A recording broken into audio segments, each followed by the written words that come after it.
Kita mulai saja ya. Assalamualaikum warahmatullahi wabarakatuh. Selamat siang, salam sejahtera bagi kita semuanya. Apa kabar? Baik ya. Baik teman-teman, hari ini kita bertemu kembali di pertemuan yang kedua ya untuk mata kuliah manajemen UKM. Hari ini yang bergabung masih sedikit, tapi waktu terus berjalan ya, kita harus mulai. Nanti biarkan teman-teman yang lain menyusul, dan seperti biasa kalau lebih dari 10 menit saya anggap nggak hadir nanti ya, tetapi boleh join, nanti saya catat namanya ya. Kita coba untuk menerapkan aturan terkait perkuliahan ya. Kita mulai saja. Seperti biasa, sebelum kita mulai perkuliahan, untuk mendapatkan berkah dari Allah Subhanahu wa Ta'ala, dari Tuhan Yang Maha Esa, kita berdoa dulu menurut agama dan kepercayaan kita masing-masing. Doa dimulai.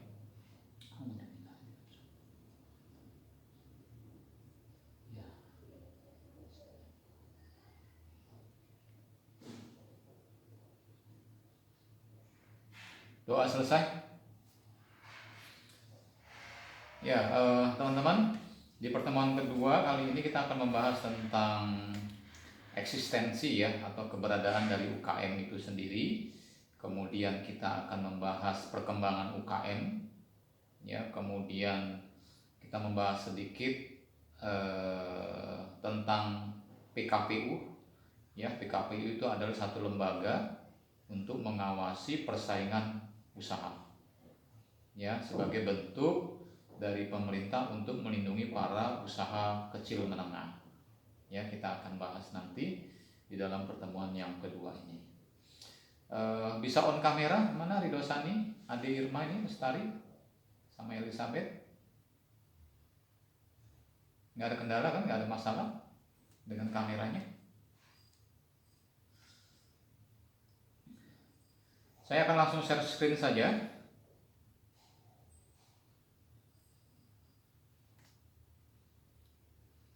Ada yang masih ingat di minggu lalu kita membahas tentang apa?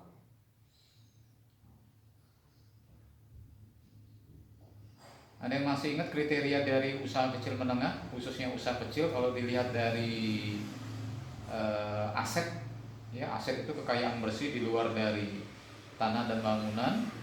Kira-kira berapa juta ya maksimal, minimalnya 50 sampai 250. Oh. Ya, kalau 50 jutanya benar, minimalnya 50 juta. Ya, maksimalnya sampai dengan 500. Ya. Ya, nanti kita akan bahas kembali ya, untuk merefresh Anda. Saya sudah buatin tabelnya. Jadi ada beberapa kriteria dari usaha mikro, kecil, menengah ya, bahkan saya tambahkan usaha besar. Jadi klasifikasinya ada 4 sebenarnya: usaha mikro, usaha kecil, usaha menengah, usaha besar ya. Tetapi yang kita bahas di dalam perkuliahan kita adalah usaha kecil menengah ya. Mikro dan besarnya kita akan bahas sedikit-sedikit, tidak menjadi materi utama dari perkuliahan kita, karena pertemuan perkuliahan kita membahas tentang manajemen UKM, usaha kecil menengah ya. Tetapi usaha mikronya nggak bisa kita lepaskan nanti dalam setiap pembahasan ya, karena itu bagian yang tidak terpisahkan dari program pemerintah ya, usaha mikro kecil menengah, UMKM ya. Nanti kita lihat perkembangannya seperti apa di masing-masing kriteria usaha tersebut ya. Eksistensi UKM di dalam proses pembangunan ekonomi dan kinerja UKM di Indonesia. Ini adalah topik kita di pertemuan yang kedua ya. Kita akan lihat dulu latar belakangnya ya, latar belakang dari UKM. UKM itu sebenarnya dari dulu sudah diberikan jalan oleh pemerintah melalui undang-undang ya, khususnya undang-undang tahun 1945 melalui amandemennya di pasal 33 tentang perekonomian nasional ya, di mana di pasal 4 itu dipertegaskan bahwasanya perekonomian nasional diselenggarakan berdasarkan atas demokrasi ekonomi dengan prinsip kebersamaan, kemandirian, efisiensi, berkeadilan, berkelanjutan, berwawasan lingkungan, serta dengan menjaga keseimbangan, kemajuan dan kesatuan ekonomi nasional. Intinya di sini adalah prinsip kebersamaan dan berkeadilannya sebenarnya. Ya, artinya apa? Jangan sampai usaha-usaha yang ada di negara kita hanya dilakukan oleh segelintir orang saja. Orang-orang yang hanya punya modal besar. Ya, tapi orang-orang yang memang punya modal yang kecil ya tidak dapat menjalankan usahanya dengan baik, tidak mendapatkan dukungan dari pemerintah. Ya. Dengan adanya undang-undang ini, pemerintah lebih bisa mengelola usaha-usaha kecil khususnya dengan baik. Ya, masyarakat pelaku usaha pun mendapatkan dukungan pemerintah sesuai dengan haknya. Ya. Nah, kalau tadi berdasarkan Undang-Undang Dasar tahun 1945 ada undang-undang khusus ya yang menjelaskan tentang keberadaan UKM ini, yaitu Undang-Undang Nomor 20 tahun 2008. Ya, ada di pasal 5 menjelaskan bahwasanya tujuan pemberdayaan UKM adalah mewujudkan struktur perekonomian nasional yang seimbang, berkembang dan berkeadilan. Ya, jadi memang sudah ditegaskan di pasal ini ya bahwasanya UKM ini sebagai fondasi perekonomian nasional. Ya, makanya kalau teman-teman nanti bisa gali lagi informasinya bahwasanya UKM ini sebagai usaha yang memberikan pendapatan domestik bruto ya paling besar di antara usaha-usaha yang lain. Ya, hampir 90% ya pendapatan domestik bruto dari pendapatan nasional itu disumbangkan oleh usaha kecil menengah. Ya, oleh karenanya pemerintah secara fokus nanti untuk mengembangkan UKM. Bahkan dibentuk satu kementerian khusus kan, ada Menteri Koperasi dan UMKM. Ya, sebagai bentuk perhatian pemerintah kepada para pelaku usaha kecil dan menengah. Ya, usaha mikro juga. Sampai di sini ada yang mau bertanyakan terkait latar belakang?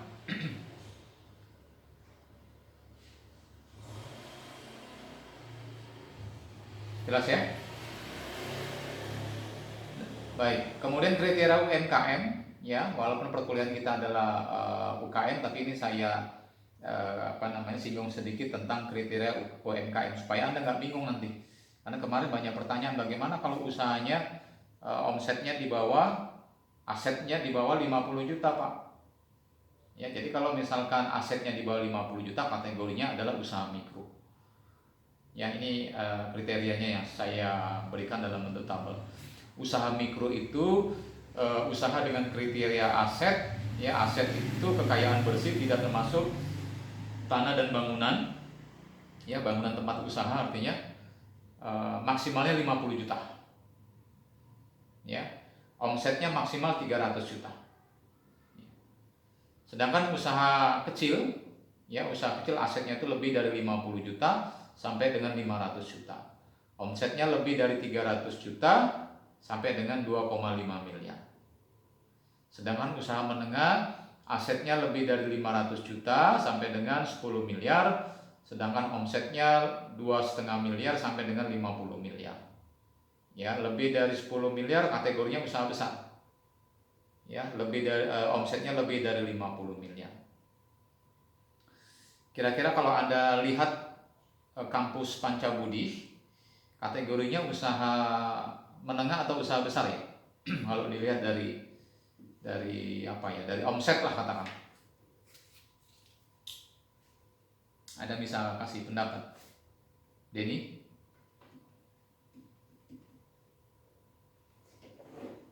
Ya. Ya, yayasan kampus kita Pancabudi kalau dilihat dari kriteria ini termasuk usaha menengah atau usaha besar menurut Denny?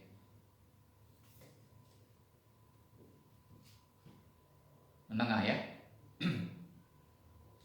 Ya, kalau kita lihat sekilas sih ya kurang lebih sih menengah ya. Menengah dilihat dari sisi apanya dalam hitungan sederhana. Ya, kalau mahasiswa yang aktif saat ini ada 2000 ya, 2000. uang kuliah 1 tahun itu 9 jutaan, ya berarti sudah berapa ini? Ya sudah 18 miliar omsetnya. Ya kalau 18 miliar itu berada di kriteria usaha menengah dengan omset 2,5 sampai dengan 50 miliar. Ya. Baik. Nah, hal ini kan memudahkan Anda ya untuk mengklasifikasikan jenis-jenis usaha sesuai dengan tugas minggu lalu. Ya, saya belum cek keseluruhan, tapi hari ini adalah terakhir untuk mengumpulkan tugas melalui kantong tugas. Ya, sebagian sih saya lihat sudah ada yang mengirim, tapi lebih banyak yang belum.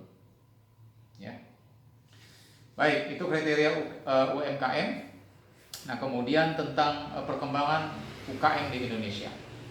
Ya, tadi saya sudah sampaikan bahwasanya UKM ini memberikan kontribusi yang besar terhadap perekonomian nasional. Baik itu dari sisi pendapatan domestik brutonya, dari sisi pengurangan terhadap pengangguran, ya karena memang penyerapan tenaga kerjanya luar biasa besar dari UKM itu sendiri. Ya, kita bisa lihat perkembangannya dari tahun ke tahun. Saya tampilkan datanya dari mulai tahun 2018 sampai 2019. Ya, 2020 di masa pandemi saya belum dapat datanya. Ya, tapi secara umum memang mengalami penurunan dari sisi pendapatan para pelaku UKM. Ya, banyak juga yang tutup, tapi ada juga yang tumbuh, ada juga yang muncul para pelaku usaha-usaha kecil menengah lainnya. Ya, nah, teman-teman bisa lihat nih kalau dilihat dari klasifikasi usahanya, perkembangannya dari tahun ke tahun, khususnya 2018 sampai dengan 2019, teman-teman bisa lihat nih. Ya, usaha mikro. Ya, Anda lihat kategorinya usaha mikro 2018 itu jumlahnya ada 63.350.000. Ya, 63.350.000 unit usaha. Ya. Bayangkan, ya banyak sekali. Ya, kemudian 2019 mengalami kenaikan, ya jumlahnya menjadi 65.465.000 sekian. Ya, terjadi peningkatan 1.200.000-an untuk pelaku usaha usaha mikro. Ya. Kemudian usaha kecil, ya tidak sebanyak usaha mikro. 2018 ada 783 juta sekian, kemudian 2019 naik 798.679.000. Ya, usaha menengah ya mengalami pertumbuhan juga dari 2018 sebanyak 60.702 naik menjadi 65.465. Ya, kemudian usaha besar, ya usaha besar juga mengalami peningkatan walaupun tidak signifikan. Tahun 2018 ada 5.550.000, 2019 5.637. Ya. Nah, ini dari sisi peningkatan jumlah unit usaha mikro, kecil, menengah, dan besar. Nah, kalau teman-teman lihat di bawahnya dari sisi tenaga kerja juga mengalami peningkatan setiap tahun. Ya, teman-teman bisa lihat nih kalau usaha mikro penyerapan tenaga kerjanya 107.376.000 sekian tahun 2018. Artinya ada yang ada yang terbantu dalam hal ini untuk pengurangan pengangguran karena memang penyerapan tenaga kerjanya cukup besar. 2019 mengalami peningkatan dari 107 jutaan menjadi 109 juta. Ya, teman-teman bisa lihat ya di tabel yang saya sajikan di sini. Usaha kecil sendiri mengalami peningkatan juga dari 5.831.000 sekian menjadi 5.930 juta. Ya, mengalami peningkatan juga. Usaha menengah begitu juga dari 3.700 sekian ya jumlah tenaga kerjanya menaik menjadi 3.790.000 dari 3.770.000. Ya, kemudian usaha besar mengalami peningkatan juga dari 3.619.000 sekian menjadi 3.905.000. Ya, 829. Jadi trennya naik terus. Ya. Oleh karenanya ini memang harus diberdayakan oleh pemerintah, didukung. Ya, bagaimana usaha mikro, kecil, menengah ini bisa bertumbuh. Ya.